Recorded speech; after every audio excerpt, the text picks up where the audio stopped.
Halo semua, di sini saya akan memberi masukan dan sumbangan terkait konservasi sumber daya alam dan lingkungan serta implementasinya.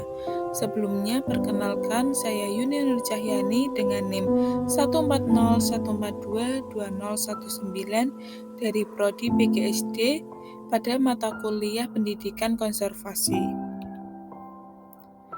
Sumber daya alam adalah segala sesuatu yang bisa diambil atau dimanfaatkan dari alam karena memiliki nilai manfaat untuk memenuhi kebutuhan manusia.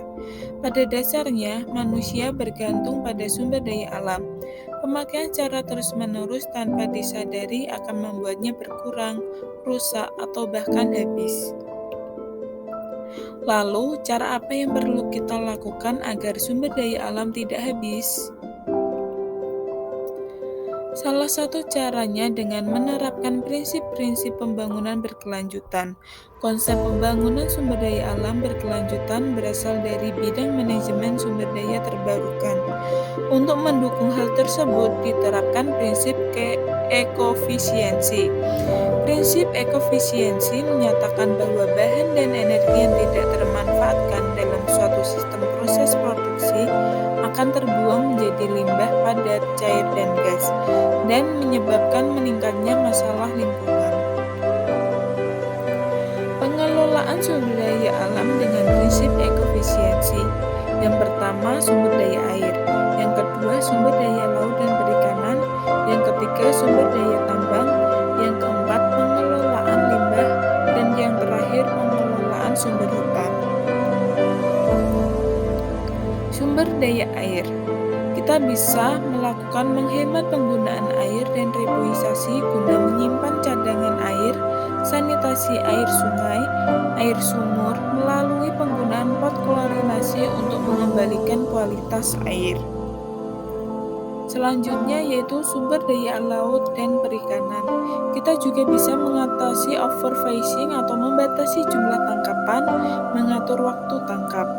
Kita juga bisa melestarikan laut dan pantai, melarang pemakaian bahan peledak dan bahan kimia untuk mengambil ikan. Selanjutnya yaitu sumber daya tambang. Kita juga bisa melakukan penghematan pemakaian bahan-bahan tambang dan mencari bahan pengganti yang sama kegunaannya dengan bahan tambang tersebut. Untuk selanjutnya yaitu pengelolaan limbah. Langkah yang bisa kita lakukan dalam mengelola limbah rumah tangga yaitu yang pertama bisa memilah sampah. Kita bisa menyiapkan tempat sampah sesuai dengan jenisnya, seperti sampah organik dan anorganik agar tidak tercampur. Yang kedua yaitu memanfaatkan sampah organik. Kita bisa menjadikan sampah organik menjadi pupuk kompos untuk berkebun. Untuk selanjutnya yaitu mengolah sampah anorganik. Kita bisa menjadikan sampah anorganik seperti plastik bekas dijadikan bunga hias dan botol plastik dijadikan pot bunga. Untuk selanjutnya yaitu meminimalisir penggunaan plastik. Kita bisa juga membawa kantong belanja sendiri saat kita pergi belanja agar mengurangi sampah plastik. Yang terakhir yaitu pengelolaan sumber hutan. Upaya yang dapat kita lakukan untuk menjaga kelestarian hutan yaitu yang pertama bisa reboisasi hutan yang gundul, yang kedua menerapkan sistem tebang pilih, dan yang ketiga menerapkan sanksi berat bagi mereka yang melanggar pengelolaan hutan. Semua hal tersebut dapat kita implementasikan dalam kehidupan sehari-hari sebagai upaya konservasi sumber daya alam agar tetap terjaga. Itu dia yang dapat saya sampaikan. Apabila ada perkataan yang kurang berkenan, mohon dimaafkan.